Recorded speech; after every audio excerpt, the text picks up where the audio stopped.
하나님의 말씀을 나누는 귀한 시간을 갖게 되었습니다. 오늘은 제가 이제 주로 믿음과 그 다음에 그리스도인 안에 존재하는 사망의 세계, 또 생명의 세계. 그래서 믿음, 사망, 생명 이러한 세 가지를 주제를 가지고 여러분하고 이 시간 함께 하나님의 말씀을 나누는 그러한 시간을 갖겠습니다. 기독교를 이제 여러 가지로 말할 수 있어요. 기독교란 무엇인가를. 기독교를 이해하고 기독교의 정수라고 한다면은 중요한 것이 뭐냐면은 믿음입니다.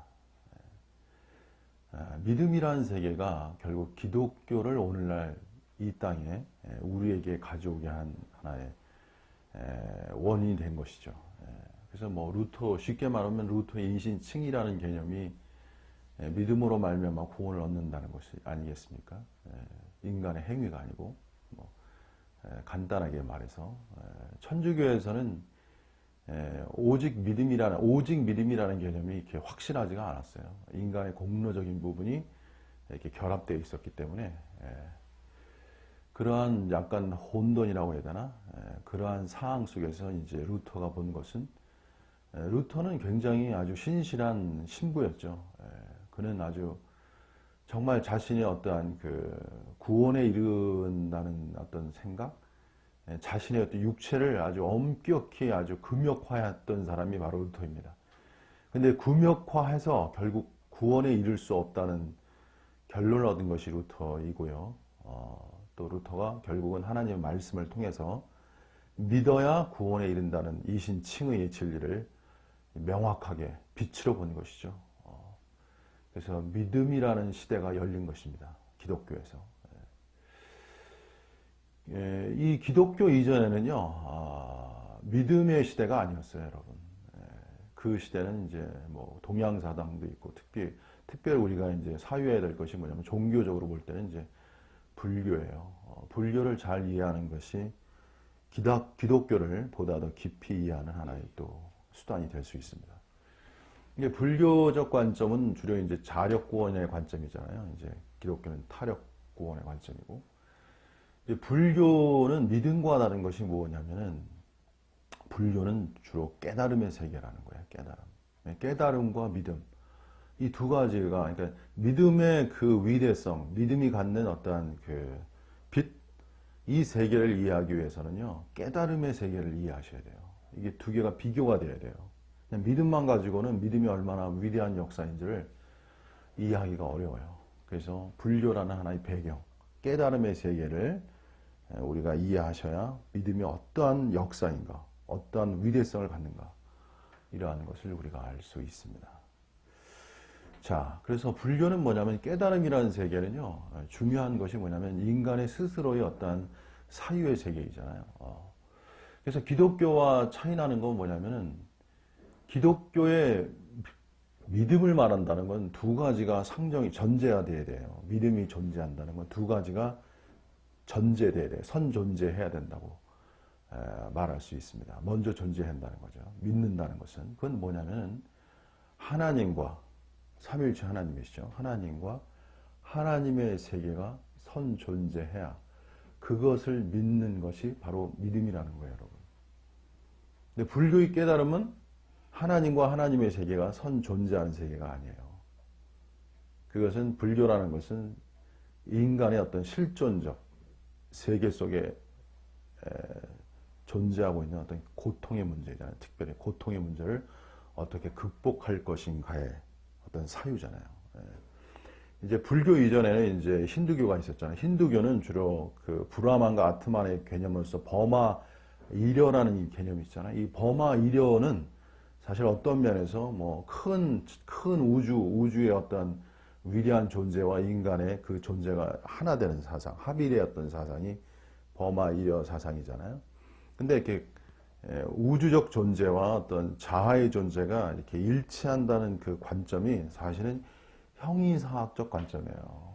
플라톤의 철학, 이데아의 관점과 굉장히 연관이 있습니다. 그래서 형이상학적 관점이에요. 근데 불교는 그 형이상학적 관점이 아니고 굉장히 실존적이라는 거예요. 실존적이라는 건 뭐냐면은 추상적이지 않고 현재 불교에서는 중요한 게 뭐냐면 현재의 문제를 다루는 거예요. 현재 뭘 느끼고 있어? 고통이라는 거죠. 괴로움이라는 거죠. 그럼 이 고통과 인간이 가진 괴로움, 고통 이것을 어떻게 극복할 거야? 이것이 부타, 석가모니의 하나의 그 해결해야 할 주제였어요. 형이상학적 문제가 아니고 실존의 문제였어요. 그래서 그러한 개념으로서 이제 무와 공이라는 그 일반 사람들은 전혀 생각하지 않은 영역이죠. 어떻게 보면 그러한 세계를 통해서 자력적, 스스로의 이러한 윤회적 세상, 고통이 있을 수밖에 없는 윤회적 세상을 해탈을 통해서 벗어나는 이 길을 취하는 것이 불교잖아요. 그래서 깨달음의 세계죠. 그래서 불교는 그 자체가 스스로의 사유의 세계이지 하나님과 하나님의 세계가 선존재하는 세계가 아니에요. 근데 기독교는 뭡니까? 기독교는 하나님과 하나님의 세계가 전제된 선존재하는 세계예요. 그 세계를 중요한 것은 무엇입니까? 믿음으로 하나님과 하나님의 세계를 실체화하는 영역, 그것이 기독교예요. 그래서 기독교는 하나님과 하나님의 세계를 체험해 나가는 거예요. 이것이 살아있는 거예요. 루터의 그 신앙에서 중요한 게 뭐냐면 체험적 신앙이에요, 여러분. 원래 개신교는 교리보다는 원래 체험적 신앙이 더 강조되어야 되는 거예요. 그래서 기독교는 하나님과 하나님의 세계를 실체적으로 체험해 나가는 세계, 이것이 기독교라고 말할 수 있고, 그렇게 하나님과 하나님의 세계를 실체화할 수 있는 그 요소가 무엇이냐? 그것이 바로 믿음이라는 거예요. 오늘날 무신론자들은 하나님의 나라가 존재하냐 존재하지 않느냐 이런 얘기를 많이 합니다. 근데 이게 어려운 게 뭐냐면 하나님의 나라가 존재한다는 것을 증명하기도 어려워요. 사실은 어떻게 보면. 근데 역으로 하나님의 나라가 없다는 것을 증명하기도 어려운 거예요, 여러분. 둘 다가 어려운 거예요, 여러분. 근데 하나님의 나라는 기묘한 것이 있어요. 하나님의 나라는 존재하느냐 존재하지 않느냐의 문제로 실체화되는 게 아니에요, 여러분. 그럼 뭐예요? 하나님의 나라는 존재와 존재하지 않느냐의 문제가 아니고 믿느냐 믿지 않느냐의 문제로밖에 풀려지지가 않아요, 여러분. 그래서 어거스틴이 믿어야 이해한다는 말을 한 겁니다, 여러분. 그래서 여러분 하나님의 세계의 특징이 뭐냐면요. 그것이 뭐냐면 보이지 않는 세계라는 거예요. 보이지 않는 세계는 믿음으로밖에는 실체화가 안 되는 거예요. 하나님의 세계는 두 가지 특징이 있잖아요. 하나는 초이성적 특정. 초이성적이라는 건 인간의 이성을 넘어서기 때문에 그건 믿음의 영역이에요, 여러분. 이성적 영역이라면 믿을 필요가 없어요. 그냥 믿어질 수밖에 없는 영역이야. 그러나 초이성이기 때문에 인간의 이성을 넘어서기 때문에 믿음이 필요한 거예요. 그리고 하나님의 세계는 어떻습니까? 보이지 않는 세계. 여러분 하나님 보이세요? 안 보이잖아요. 성령이 보이세요? 안 보이잖아요. 어떻게 그걸 실체화할 수 있어요? 믿음으로만이 그 세계를 실체화할 수 있는 거예요. 그래서 기묘한 거는 뭐냐면요. 여러분 믿음이 있을 때 하나님의 나라가 하나님의 세계, 하나님이 실체화되는 거예요. 그래서 하나님의 세계, 하나님이 실체화될 때 그때 얻는 유익, 그때 얻는 빛의 세계, 이것이 하나님의 세계의 특징이라는 거예요. 그래서 무신론자들은 안타깝게도 뭘 모르냐면 그냥 존재하지 않느냐 존재하지 않는다는 걸 믿는 거 아닙니까? 그것도 하나의 신론이에요. 믿지 않는 것도 사실은. 근데 무신론자의 안타까움은 뭐냐면 하나님 세계가 주는 그 유익한 빛의 세계를 누릴 수 없다는 거예요. 근데 그리스도인은 하나님의 세계를 믿는 자에게는 무엇이 임하냐면 하나님 세계가 주는 빛의 능력과 초월의 세계가 임한다는 것입니다. 이것이 큰 특징적인 거예요.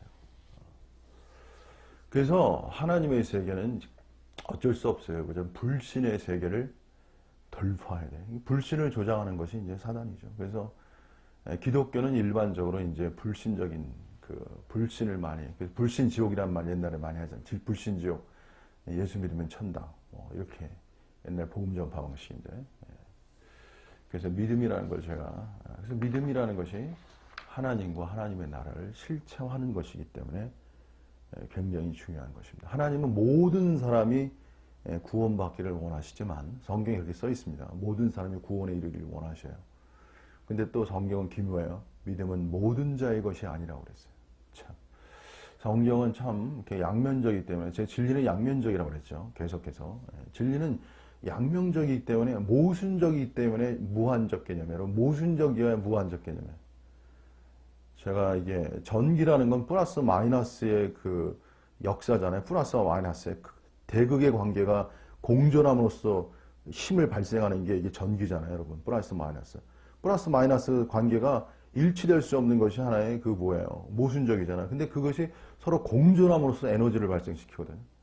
하나님의 세계는 모순적이지만 거기서 뭔가 기묘한 신비의 역사가 작동된다고. 그러니까 하나님이 신비적 존재. 다시 말하면 무한히 우리가 다 알려질 수 없지만 역동하는, 살아계신, 존재하시는, 활동하시는 그런 하나님이신 것이죠.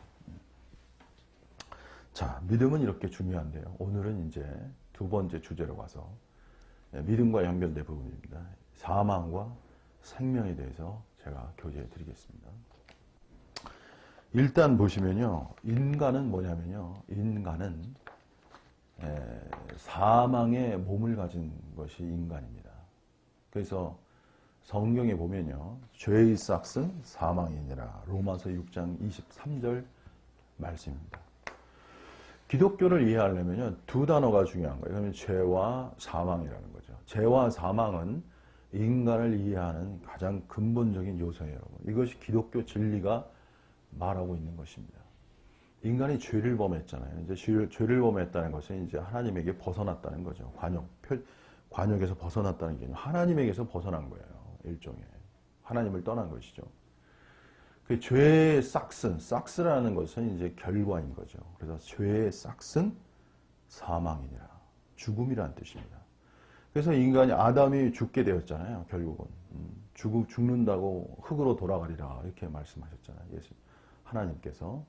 그래서 죄를 범함으로 나타난 결과가 뭐냐면 사망이라는 거예요. 죽음이라는 거예요. 그래서 인간은 죽음을 맞이할 수밖에 없는 그러한 운명을 갖게 된 것입니다.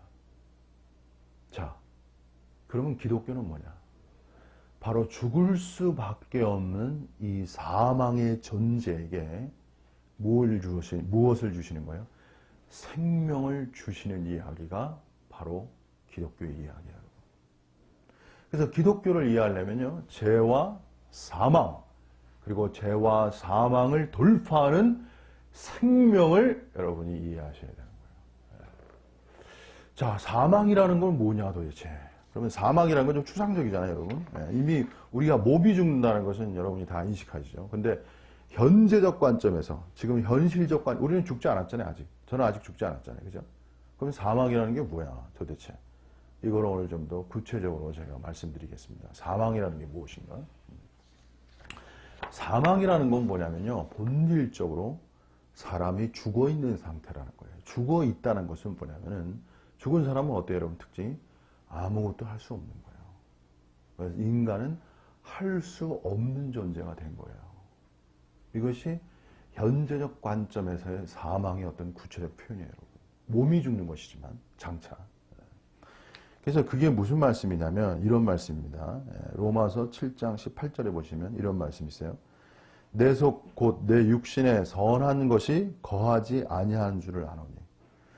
인간은요, 육신에 선한 것이 거하지 않아요. 참, 여러분, 참, 이거 어떻게 설명해야 되나. 야.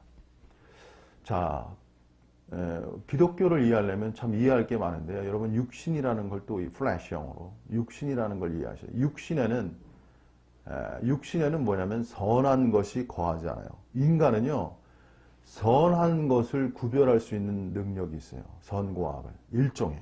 근데 뭐, 인간이 워낙 타락해서 뭐 선과 악이 막 혼돈돼 있고 선과 악도 구분하기도 어려워요. 그래서 불교에서 산은 산이고 물은 물이로다. 이게 이제 그 위대한 말이 된 거예요, 여러분. 선이 선이 돼야 되는데 선이 악도 되고 악도 선이 되고 뭐가 뭔지 모르는 것이 인간의 그 죄성입니다, 여러분. 요새 뭐 상식을 얘기하고 그러는데 어쨌든 뭐가 뭔지 모르는 거야, 인간은. 예? 악이 선이 될 수도 있고 선이 악이 될 수도 있고. 그래서 기독교는 원론적으로 선을 그렇게 강조하는 거예요. 악과 선이 어떻게 변할 수 있어? 그래서 선을 엄청 강조하죠.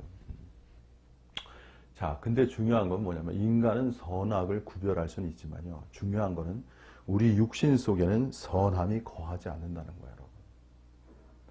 그래서 무슨 소리냐? 육신에 선한 것이 거하는 지 아니하는 줄을 아노니 원함은 내게 있으나. 사도 바울이 위대한 것은요, 제가 문학을 연구한 사람이지만 사도 바울은 인간 내면에 인간의 심층이라고 그러나 인간 존재에 대해서 가장 확실하게 밝힌 사람이에요, 여러분. 인간 존재가 어떤 존재인가를 가장 명확하게, 그게 하나님의 말씀이 된 것이죠, 사실은 이것이. 왜? 진리이기 때문에. 참이란 뜻이에요, 여러분. 진리란 뜻은. 그래서 그러니까 원함은 내게 있으나 뭘 원하겠어요? 선을 원하겠죠. 인간은 누구나 선을 원한다는 건 다 알고 있어요, 여러분. 그죠? 악을 원하는 사람은 정말 드물 거예요, 여러분. 그죠? 정말 이제 악을 원하는 건 진짜 엄청 망가진 사람이죠, 이 땅에서. 그런 사람도 없다고 말하기는 어렵지만, 어쨌든. 보편적으로 인간은 선함을 원하죠. 그래서 원함은 내게 있으나 중요한 건 뭐예요? 선을 행하는 것은 없노라. 선을 행하는 것은 없노라. 특별히 선한 것을 행하는 것은 없노라. 참 이 말도 믿지 않는 자들은 받기가 어렵죠. 나 선한데, 나 선도 행하는데 이렇게 말할 수 있잖아요, 그죠? 일반적으로. 응? 나 착한 일도 하고 나름대로 열심히 남들 볼 때도 선하고 했는데 왜 선함이 없어? 이렇게 말하면 성경 틀린 거 아니야? 이렇게 말할 수 있겠죠, 그죠? 근데 바울이 여기서 선함을 행하는 것은 없노라 할 때 이 선함이라는 것은 뭐냐면은 여러 가지로 해석할 수 있어요. 그 중에 하나를 말씀드릴게요. 중요한 거. 이 율법을 말하는 거예요. 이 율법을. 그래서 왜냐면은 그 성경 그 앞구절, 이게 로마서 7장인데, 로마서 7장 19절 말씀인데, 12절에 뭐라고 썼냐면은, 율법도 거룩하며, 계명도 거룩하며, 의로우며, 선하도다. 라는 말이 있어요. 율법이 선한 거예요, 여러분. 그러니까 이 바울이 선함이 행하는 게 없다는 것은 율법이 거기 안에 포함되어 있는 겁니다. 율법은 선한 것이지만 율법을 행할 수 없는 거예요, 여러분. 인간의 비극성이라는 건 하나님의 말씀을 이룰 수 있는 능력이 없다는 거예요. 이것이 인간이 가진 비극성이에요, 여러분. 구약은 인간이 율법을 이룰 수 있는 능력이 없는 시대가 구약이고, 이제 신약에 와서는 그 능력이 생기는 거죠. 이제 그걸 제가 이제 말씀드려야 돼요. 그래서 선함을 행하는 것은 없노라. 율법을 행하는 것은 없어요. 할 수가 없어요. 자, 할 수 없다는 것. 그것이 뭐냐? 이것이 사망이라는 거예요. 그래서 성경은 뭘 말해요? 죄와 사망의 법에서 너를 해방하였습니다. 다시 말하면 인간은 어떤 존재입니까? 죄와 사망의 법이 그 안에서 존재하는 것. 그것이 인간이란 말이에요. 법이라는 건 바꿀 수가 없는 거잖아요. 그것이 인간의 존재입니다. 그래서 여러분이 노력하셔요. 금욕이라는 것도 노력하는 거 아닙니까? 그러니까 열심히 하려고 그래요. 근데 어떤 거는 안 돼. 어떤 거는 죽어도 안 돼. 아무리 노력해도 안 돼. 어떤 거 이거 사람마다 다 달라요. 근데 어떤 거는 죽어도 노력해서 되는 게 아니야. 노력해서 되잖아. 기독교는 그러잖아요. 인간이 노력해서 되지 않는다. 그냥 어거스틴이 말한 거예요. 그래서 은혜라는 개념을 말한 거예요, 여러분. 인간이 노력해서 되는 게 아니야. 금욕이 안 되는 거예요, 원래. 근데 금욕도 긍정과 부정이 있어요. 제가 이런 걸 종합적으로, 체계적으로 말씀드려야 되는데 시간이 없어가지고. 진리는 굉장히 너무나 하나를 강조하고 단편적으로 말하면 오해가 발생하고 그림자가 발생하기 때문에 진리는 조심스럽게 다뤄야 돼요, 여러분. 금욕도 긍정과 부정도 다 알아야 되고 그래요, 여러분. 어쨌든 금욕적인 것, 금욕적이라는 건 뭐냐면 하나님의 능력이 없이 인간의 의지의 힘으로 한다는 개념이에요, 여러분. 금욕이라는 개념이. 그건 한계적이라는 거죠. 왜? 본질적으로 선함이 거하지 않으므로 선할 수 있는 능력이 존재하지 않는 거예요. 이건 근본적이고 궁극적인 이야기입니다. 이것이 인간 존재예요. 그래서 인간은 비극적이에요. 다른 건 다 되는데 어떤 사람은 막 노하는 걸 절제가 안 되네. 분노하는 거. 한번 건들면 그냥 분노가 절제가 안 돼요. 그냥 아니, 분노가 어느 정도 하면 괜찮아요. 분노도 다 나쁜 게 아니야. 좀 어느 정도. 근데 분노가 지나칠 때가 문제가 되는 거야. 이게 아니, 그만하면 되는데 그냥 한 번만 하면 되는데 그냥 두 번, 세 번 그냥. 자기가 분을 못 이겨 그냥. 분을 이길 수가 없어. 분노가 그 사람을 장악해버려. 죄가 되는 거예요. 그래서 사도 바울이 분을 품어서 하루를 오래 품지 말라고 그러잖아요. 사단이 틈탄다고 그러잖아요. 분노가 없을 수 없으나 분노 속에서 누가 들어와? 사단이 틈을 타는 거예요, 여러분. 그래서 저도 분노해요. 근데 분노도 필요할 땐 분노해야 되는 거예요. 분노가 또 좋고 나쁜 점이 있어가지고 참 제가 여러 가지로 설명해 드려야 되는데 어떤 사람은 한 번도 분노 안 나는다? 그것도 좀 이상한 거 아닙니까, 여러분? 그리스도인이. 불의에 대해서는 분노할 수 있어야 되는 거냐? 용서라는 개념도 있지만요. 분노라는 개념도 있는 거예요, 여러분. 그리스도인은 용서와 분노를 둘 다를 잘 알아야 돼요. 성경에는 용서도 무조건 용서하는 거 있지만 회개하거든 용서하라. 이중적이라는 것도 알아야 돼요. 오늘날 기독교는 너무나 단편적이에요, 그냥. 그리고 목사님들이 사역자들이 특별히 소위 영적인 사역자이 자기 입맛에 맞는 골라서 하는 말로만 싹싹 얘기하기 때문에 다차원적 세계, 양면적 세계를 이해하지 못해요, 성도들이. 그래서 성도들이 자유가 오히려 없어. 자유가 없어. 더 구속적이야. 참 어떻게 제가 말씀드려야 되지? 저는 그걸 보기 때문에 분노하는 거예요, 제가. 사역자들에 대해서. 자기는 못하면서 또 남에게 요구하고. 그게 바리새인이었어요. 자기는 못하면서. 세습하면서. 다시 말씀드리지만. 세습한다는 자체가 육체예요, 여러분. 육체라고, 육신이라고. 무슨 영적인 얘기를 한다는 건 거짓된 거예요, 여러분. 세습하시는 분 심판받습니다. 자, 그 다음에는요. 그래서 사망이라는 것은 이제 할 수 없잖아요. 그러면은 하나님이 우리에게 주시는 건 뭐겠습니까, 여러분? 그것은 생명의 이야기예요. 생명의 이야기라는 건 뭐냐면 할 수 있는 영역으로 인도해 주시는 거예요. 할 수 있는 영역. 그래서 성경에 보면 이런 말이 있잖아요. 한 사람의 범죄로 인하여 사망이 주어가 되는 거예요. 그 한 사람으로 말미암아 왕노릇하였은즉 사망이 왕노릇하는 거예요. 아담으로 인해서. 사망이 왕노릇하기 때문에 인간은 죽을 수밖에 없고요. 그리고 할 수 없는 존재가 된 거예요. 사망이 왕노릇하기 때문에. 왕노릇한다는 건 다스린다는 거예요. 그래서 인간은 자기가 사망을 다스리는 게 아니고 사망이 인간을 다스리는 거예요, 여러분. 그래서 죽을 수밖에 없는 거예요. 죽음을 누가 이기겠어요, 여러분? 사망이 다스리는 영역이에요. 미래적 관점이잖아요, 우리 죽을 때. 현재적 관점에서도 사망은 우리에게 뭐예요? 할 수 없는 존재가 되게 한 거예요, 여러분. 사망이 다스리는, 사망이라는 자체가 죽음을 의미하고 죽음이라는 자체가 할 수 없는 것을 의미하는 것입니다, 여러분. 그래서 인간은 비극적 존재가 되는 거예요. 근데 그 다음에 뭐라고 썼습니까? 더욱 은혜와 의의 선물을 넘치게 받는 자들이, 여기서는 받는 자들이가 주어예요. 한번 예수 그리스도로 말미암아 생명 안에서 왕노릇 하리로다. 그래서 여기서는 사람이 주어입니다. 은혜와 의의 선물을 넘치게 받는 자들이, 이들이 주어예요. 왕노릇 하리로다. 어디 안에서? 그리스도로 말미암아 생명 안에서. 그래서 하나님은 생명을 통해서 믿는 이가 어디에 이르기를 원하시는 거예요? 왕노릇 하기를 원하시는 거예요. 왕노릇 한다는 것은 영어로 다스린다는 뜻이에요, 여러분. 그래서 제가 그거를 자기 통제라고 말한 거예요. 다스린다는 의미로. 그래서 그리스도인의 행복은 다스리는 자가 되는 거예요, 여러분. 그리스도와 함께 1000년 동안 왕노릇 하리로다. 이게 요한계시록의 말씀 아닙니까, 여러분? 그리스도인의 궁극적 자유, 행복, 기쁨은 다스림이에요, 여러분. 그리스도인의 그 생활이라는 건 뭐냐면요. 매일매일 자기를 다스려가는 거예요. 왕노릇 하는 거예요. 여러분 왕노릇 하기 원하잖아요. 그죠? 자기를 다스려야 돼요. 사역자는 누굽니까? 자기를 다스리는 자예요, 여러분. 자기를 다스릴 수 없으면 사역자가 되기 어려운 거예요, 사실.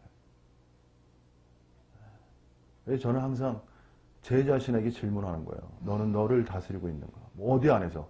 금욕이 아닙니다. 이제 제가 말씀드리겠지만 이건 진리 안에서 하는 거예요. 나의 육신의 힘이 아니라고요.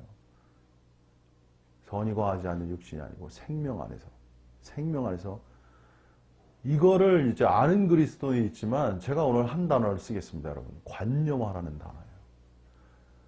이걸 모르는 사람들, 이런 세계를 모르는 사람, 생명과 사망 모르는 그리스도인들도 많습니다, 여러분. 근데 아는 그리스도인인데 아는 그리스도인들은 관념적인 게 많아요. 실체적이지 않다는 거예요. 실체라는 건 다스리는 실체가 나타나요. 근데 그것이 이러한 실체가 어떻게 이루어지는가에 대한 이야기를 해야 되는데 이러한 얘기를 구체적으로 하지를 못해요. 정직히 말씀드려요. 왜냐하면 체험이 없기 때문에. 이건 체험에 속한 이야기입니다. 지식에 속한 얘기가 절대 아니에요. 이런 진리를 안다니까요. 근데 실체가 나타나지 않습니다. 왜? 체험이 없기 때문에 그렇습니다. 체험이 없다는 건 무슨 소리냐면 역으로 말하면 그건 진실한 것이 아니에요. 사단은 어떻게 역사하냐면요. 관념으로 역사하는 거예요. 여러분. 지식, 관념으로. 관념이라는 뜻은 뭐냐면 이런 쉽게 말씀드릴게요. 관념이라는 건 뭐냐면 그냥 생각 안에 있는 거예요. 몸으로 나타나는 게 아니에요. 생각 속에만 있는 거예요. 관념의 세계도 긍정과 부정이 있어요.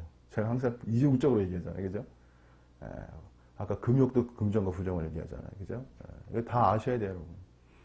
기독교의 진리는 종합적이고 복합적이고 다측면, 다차원적 세계를 이해하는 가운데서 기독교의 진리를 위해 빗나가지가 않아요. 사단에게 속임당하지 않는다고.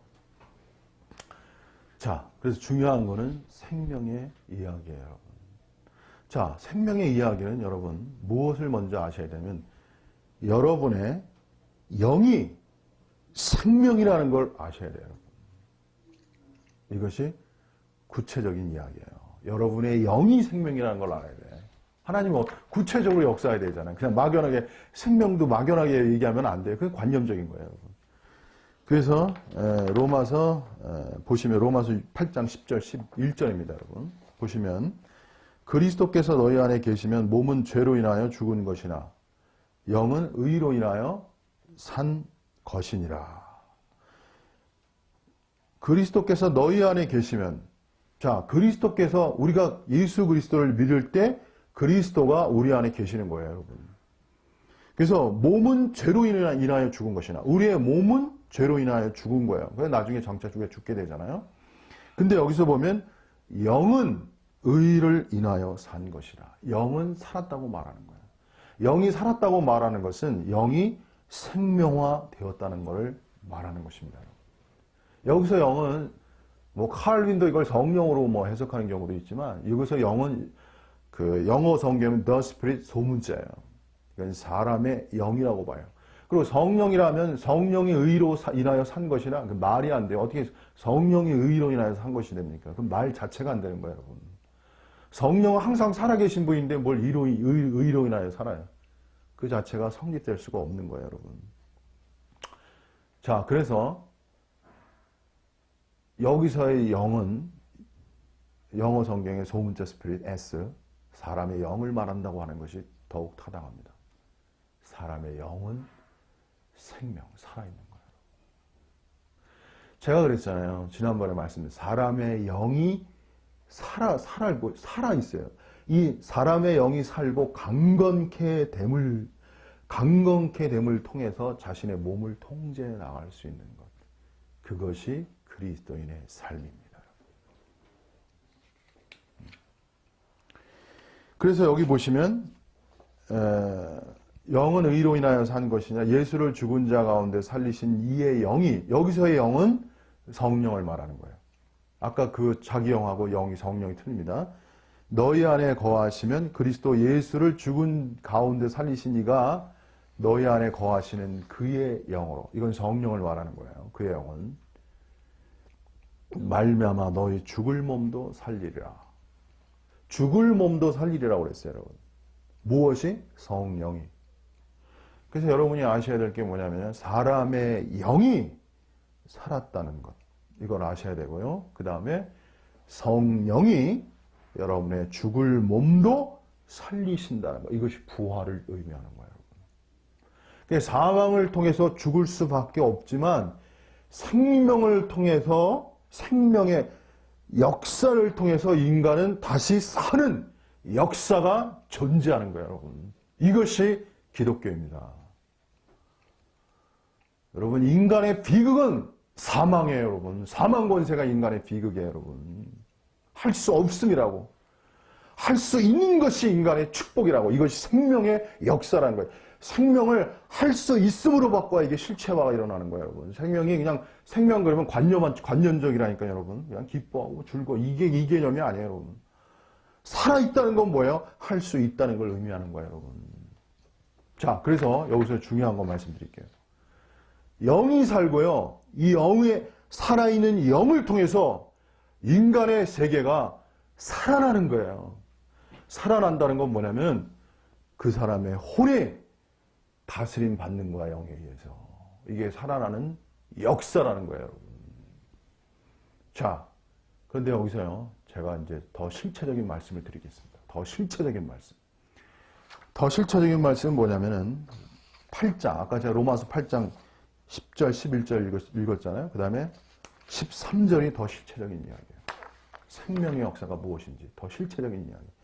그래서 하이라이트는 로마서 8장 13절이 하이라이트예요. 가장 중요한 말씀이에요, 여러분. 그게 뭐냐?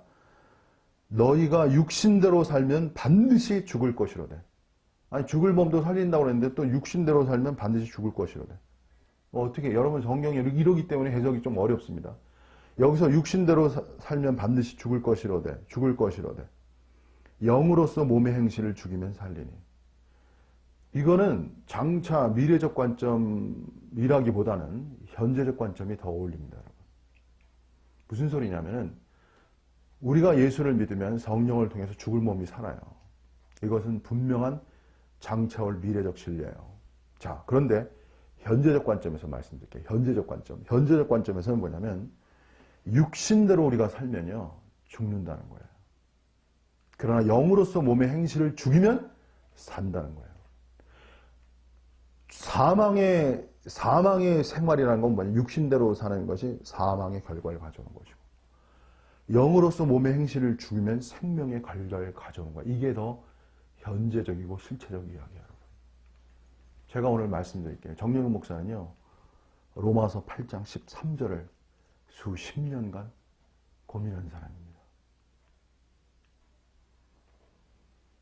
이 구절 하나를 수십 년간 고민한 사람이에요. 제가 말씀드릴게요. 저는 담대히 말씀드려요. 저처럼 이 구절에 대해서 확신 있게, 분명하게, 명확하게 말하는 사람은 없어요. 제가 이렇게 그냥 PR 하겠습니다. 그냥. 오늘 목회자가, 어떤 목회자가 이 구절을, 목숨을 걸고 이 구절을 실체화하려고 노력했겠습니다.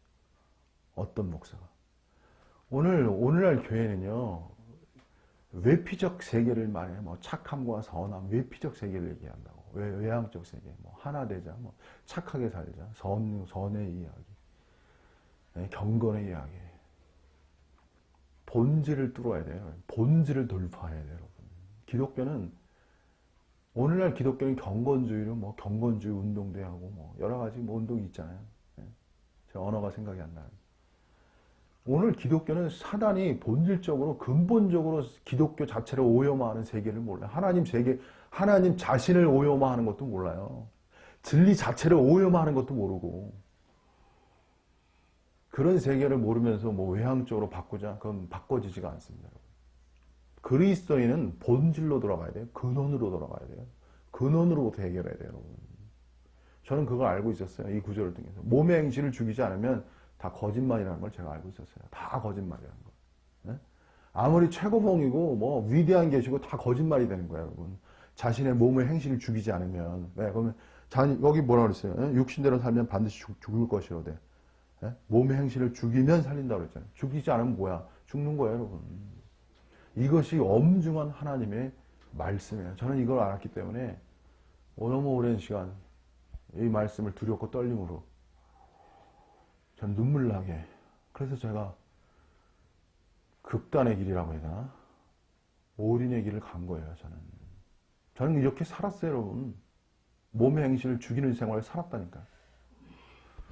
그러니까 뭐가 임해요? 초능력의 세계가 제게 임하는 거예요, 여러분. 살리는 초능력의 세계가 제게 임했다고요, 여러분. 제가 이렇게 말씀드리겠습니다. 정령은 그런 사람이었어요, 여러분. 오늘 참 이런 말을 저는 이렇게 살았습니다. 몸에, 그것도 매일매일. 작은 일에서부터 정직하게.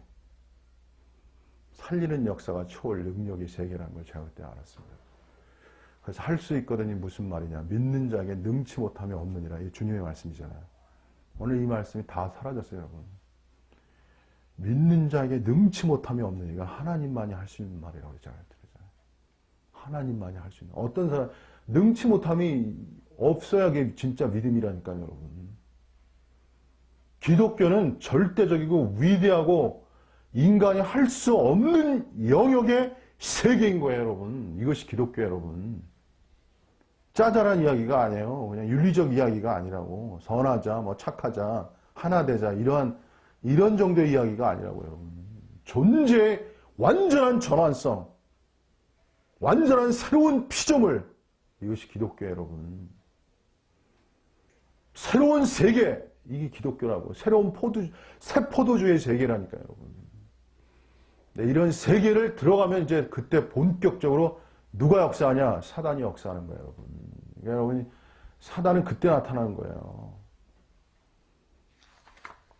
그러한 사단을 돌파하기 위해서는 또 다른 세계가 필요한 거예요, 여러분. 하나님께서는 저를 구원해 주셨어요, 여러분. 저를 구원해 주셨다고. 제 중심을 아시게. 사람들은 제 중심을 모르더라고. 나타난 현상만 보고. 제 중심이 뭔지를 모르더라고. 제 마음의 깊은 뜻이 뭔지 모르고. 많은 오해를 받았습니다, 제가. 자, 그래서, 근데 여기서요, 이 구절이 어려운 게 뭐냐면 이런 겁니다, 여러분. 너 육신대로 살면 반드시 죽을 것이로도 영으로서 몸의 행실을 죽이면 살리니. 이게 영으로서라고 말했기 때문에, 이건 여기서 영은 성령을 말해요. 근데 여기서 죽이는 실체는 사람이에요. 여기서 너희가가 중요해요. 주어입니다. 너희가. 육신대로 살면 죽을 것이로는데 영으로서 몸의 행실을 죽이면 누가 죽입니까? 너희가 죽이는 거예요, 여러분. 이게 명확하잖아요, 저는 이 말씀이. 수십 년간 제가 고민한 구절이기 때문에 저는 이 구절에서 명확할 수밖에 없어요, 여러분. 학자들은 또 뭐냐면 영으로서 하기 때문에 인간의 힘과 능력이 아니라고 또 주석을 써놨기 때문에 사람들이 성령이 주셔야 된다 이렇게 하면 수동화가 일어납니다. 수동화가 일어나면 이런 역사를 이룰 수가 없어요, 여러분. 다 말해놓고 다 성령이 한다고 말해버리면 수동화가 일어나요. 성령을 기다려야 돼요, 여러분.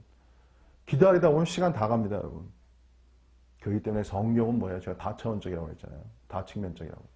골로새서가 있는 거예요. 네. 골로새서가 그래서 있는 거예요, 여러분. 3장 5절. 땅의 지체를 죽이라. 땅에 있는 지체를 죽이라. 여기 성령으로서가 없어요, 사도 바울은.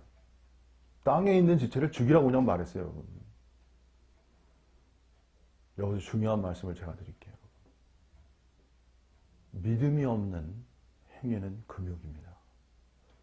믿음이 있는 것이 은혜를 따라 역사하는 거예요. 이것이 비결이에요. 제가 오늘 여기까지 말하겠습니다. 이것이 믿음의 비밀입니다.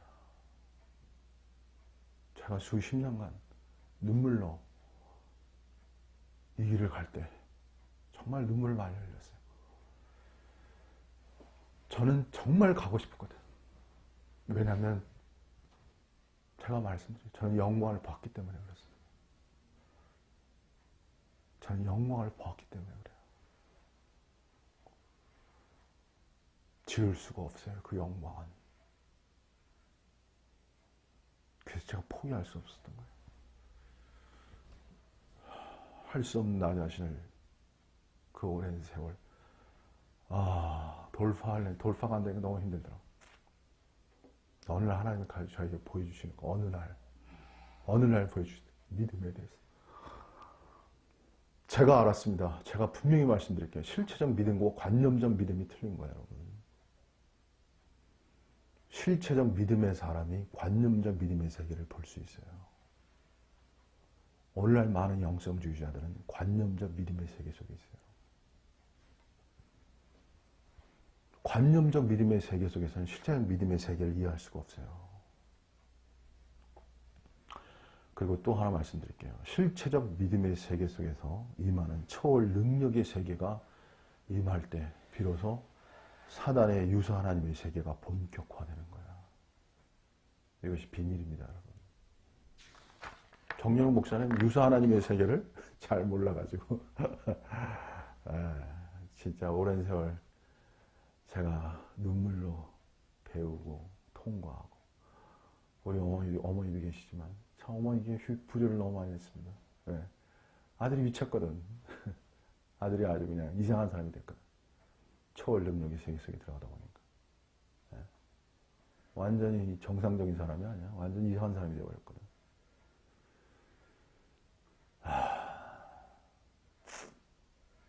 저는 중심이 있었고, 저는 오늘날 이 세계를 말할 수 있는 거예요. 왜? 제가 통과해 봤기 때문에. 저는 제가 다 끝나는 줄 알았어요. 제가 실패자이기 때문에. 근데 하나님 기묘한 게 뭐냐면 실패했기 때문에 말할 수 있는 거야. 실패는 성공의 어머니이다. 응? 여러분. 실패가 성공의 어머니다. 세상적인 말이지만 참 좋은 말이에요. 여러분. 네? 하나님을 진실로 사랑했기 때문에 그 길을 간 거예요. 죽음을 불사하고. 그래서 제가 말할 수 있는 거예요. 그래서 저는 이렇게 말씀드릴게요. 여러분, 앞으로 저는 믿음을 비밀이라고 말할게요. 그 사도 바울은 그랬어요. 우리는 하나님의 비밀을 맡은 자라고. 믿음은 비밀인 거예요, 여러분. 여러분, 믿음이 비밀이에요, 여러분. 제가 믿음을 설명을 해도요, 믿음은 비밀이에요, 여러분. 제가 그걸 알고 있어요. 믿음은 다 알 것 같죠, 여러분? 다 알지 못합니다, 믿음의 세계를. 왜? 비밀이기 때문에. 은혜요? 은혜도 비밀이에요, 여러분. 말로 표현한다고 하나님 말씀이 있다고 그게 열려지는 것이 아니에요. 비밀이에요, 여러분. 하나님의 세계는요, 그 계시와 은폐가 동시적이라는 거야. 그 루터가 천재적인 말을 한 거예요, 여러분. 하나님의 세계는 계시적이지만 은폐적이에요. 은폐적이라는 건 뭐냐면 여전히 비밀스러운 거예요, 여러분. 여러분, 믿음도 비밀이에요. 어떤 사역자는 모든 걸 다 아는 것처럼 얘기한다고. 너무 자기가 뭘 모르는지를 몰라요. 자기가 뭘 모르는지, 거기다가 어떤 영이 있냐면 남들을 멸시하는 영이 그 속에 숨어 있어요. 저는 그걸 보면 분노한다고. 본인은 모르죠. 비교 위에 있어가지고. 자기보다 더 높고 더 뛰어난 사람이 존재한다는 걸 모르니까. 자, 어쨌든 중요한 거는 뭐냐면은 믿음이 비밀이라는 거예요, 여러분. 저는 이 말씀을 수십 년간 고민하고 생각하고 오늘날에 이른 결론을 조금씩 여러분에게 말씀드리는 겁니다. 여러분, 기독교는요, 너희는 이전 것은 지나갔으니. 이전 것은 지나갔으니 뭐냐면 pass away 영어로. 세상도 지나가는 것이지만요, 이전 것도 그게 무슨 소리냐면 새로운 것이 되었다는 건 뭐냐면요, 너희는 이전 것은 지난 것이니 보라 새 것이 되었도다. 여러분, 새 것이 되었다는 것은 무엇을 내포하냐면요, 이전 것이 지나갔다는 것에 대해서 명확해지는 거예요, 여러분. 이것이 새 것이 된 증거입니다, 여러분. 아, 이것이 이전 것이었구나. 이것이 실체적 이야기예요, 여러분. 자기가 새 것이 되면요, 뭘 하냐면, 아, 이것이 이전 거였구나. 그걸 그때야 구분하는 거예요. 그리고 그것이 패스 어웨이, 지나가 버렸다는 걸 인식하는 거예요. 그래야 새 것이 된 것에 실체적인 인식을 갖는 거예요. 근데 많은 사람이 다 관념적이에요, 여러분. 지나가 버린 게 다 관념적 언어로 들어요, 그냥. 아, 지나갔구나. 새 것이 되었구나. 그러니까 관념적이기 때문에 실체가 이루어지지 않아. 아, 지나갔어. 우리는 새 것이 됐어. 외치고 선포해요. 구호처럼 얘기해. 그냥 실체는 없는 거야. 여러분, 지나가 버린 거야. 아, 이게 지나간 거구나. 옛사람이 지나가 버린 거구나. 제가 앞으로 더 옛사람에 대해서, 정욕에 대해서, 이런 부분도 더 앞으로 더 구체적으로 섬세하게 제가 말씀 전할 겁니다. 시간이 되는 대로. 더 섬세하고 더 깊게, 더 심층적으로 전할 겁니다. 여러분에게. 그래서 결론적으로 말씀드릴게요. 믿음의 세계는요, 무한히 열려지는 거예요. 그래서 제가 어제의 믿음과 오늘의 믿음이 다른 거예요. 하나님의 세계는 항상 그런 거예요, 여러분. 하나님은 어떤 분이시냐면 어제의 하나님과 오늘의 하나님이 더 새로운 거야. 더 새롭다고요. 겉사람은 후패하나 속사람은 날로 새롭잖아요. 속이 날로 새로워지면 그 시야가 더 맑아지는 거예요, 여러분. 시야가 맑아지는 거예요. 더 시야가 맑아지면요, 하나님이 더 새롭게 보이는 거예요. 기독교는 새 것을 잃어버렸어요. 새 하나님을 잃어버린 거예요. 새로운 하나님 세계를 잃어버린 거예요. 옛 하나님 속에 갇혀있는 것이 기독교예요, 여러분. 하나님은 늘 새로우신 분이에요. 하나님은 새 하나님이시에요. 새로운 하나님의 세계로 나가는 것. 그래서 새로운 하나님이어야 내가 새 사람의 실체가 나타나는 거예요. 오늘 제가 새 하나님이라는 단어를 썼습니다, 여러분. 들어보지도 못하고. 아무리 고봉과 높은 진리를 말하면 뭐합니까? 다 옛 하나님 속에, 관념 속에 다 잠겨있는 거예요. 그래서 사단의 역사는 관념화라는 거예요. 생각 속에 있는 거예요. 생각 속에 있으면 인간이 흥분하고 아주 이루어지는 게 환상이라는 거예요. 환상. 사단은 환상으로 사람을 속이는 거예요. 그래서 프로이드가 환상을 말한 거예요, 인간은. 인간은 환상적 존재라고 프로이드가 말한 거예요. 프로이드가 무의적 세계에서의 인간이 환상을 쫓아간다는 걸 말한 거예요, 여러분. 인간은 환상 세계. 근데 환상도 긍정과 부정이 있어요, 여러분. 또 여러 가지 말씀드렸죠. 이제 중요한 거는 뭐냐면 부정적 측면에서 환상은 실체가 아니라는 거예요. 근데 사단이 구사하는 환상은요, 굉장히 실체와 가깝게 연결되어 있어요. 그래서 속임당하는 거예요, 여러분. 먼 환상이 아니라 너무 가까이 있는 환상처럼 느껴지거든요. 감정을 뜨겁게 하고 있는 것처럼요. 근데 중요한 건 뭐예요? 예수님의 말씀. 그 삶이 그 사람을 증명해 줘야 되는 거예요. 다시 말씀해, 행함이. 세습하는 행함은 거짓된 겁니다. 세습이라 꼭 집어서 말해야 돼요, 앞으로. 거짓된 거예요. 다른 말 할 필요가 없습니다. 거짓된 거예요, 거짓된 거. 육체라는 거예요. 그 육신으로 행하는 거예요. 하나님 아무리 얘기해도 그 본질로 못 들어가요. 그 실체로 못 들어가요. 그냥 어느 정도 단계에 머물러요. 더 이상 나갈 수 없어요. 어느 정도의 영성, 그게 비교우위적 영성이라고 말해요, 여러분. 절대적 영성이 아니에요. 그냥 거기에 머물러 있는 거예요.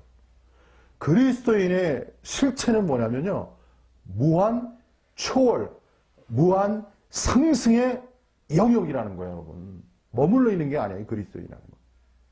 무한 전진, 무한 진화, 무한 발전, 이것이 완전으로의 길이라는 거예요. 제가 자기 완전 통제라고 했죠. 이건 완전으로의 통제예요, 여러분. 또 한면에 그런 거예요. 그래서 이미와 아직이라는 이 두 가지 개념을 여러분이 잘 이해하셔야 돼요, 항상. 이건 너무나 긴 이야기가 되기 때문에 나중에 이미와 아직을 잘 여러분이 생각하셔야 돼요. 이미 이루어진 세계를 봐야 되고 아직 안 이루어진 세계, 이 두 가지를 동시에 볼 수 있어야 돼요. 그래서 이미 이루어진 세계를 보는 것이 결정론적 관점이고 아직 안 이루어진 세계를 보는 것이 점진론적 관점이라고 해요, 신학적으로. 그래서 이 두 개를 여러분이 잘 이해하셔야 돼요. 이거는 좀 더 깊은 이야기이기 때문에 나중에 시간 있으면 더 말씀드리고. 어쨌든 중요한 거는 여러분이 믿음의 비밀을 따라서 실체적 믿음이 있는 자에게 결국 이 생명의 역사를 통해서, 생명의 역사라는 건 다스리는 거잖아요. 영이 생명화되었고 영이 강권화될 때 혼의 세계를 다스리는 실체의 세계가 임하고 혼의 세계가 다스려짐으로써 몸의 세계가 다스려지는 거예요. 그래서 몸으로써 하나님의 영광을 돌리는 것. 그것이 그리스도입니다. 말로만요. 오늘날 기독교가 많이 욕을 얻어먹어요. 예? 사람 비판을 받아. 왜? 행함 때문에 그래요. 제가 말도 없는데. 행실 때문에, 행실. 행함이 형편없거든. 말은 번들을 해요. 근데 행함은 아주 그냥 말이 안 되는 행동을 하니까 욕을 얻어먹고 기독교가 비판을 받는 거라고. 그 열매란 말이에요. 그래서 여러분이 정신을 차리시고 여러분 빛이라는 걸, 빛의 열매를 맺어요. 그 빛의 열매를 맺자 아니에요. 빛의 열매를 맺자.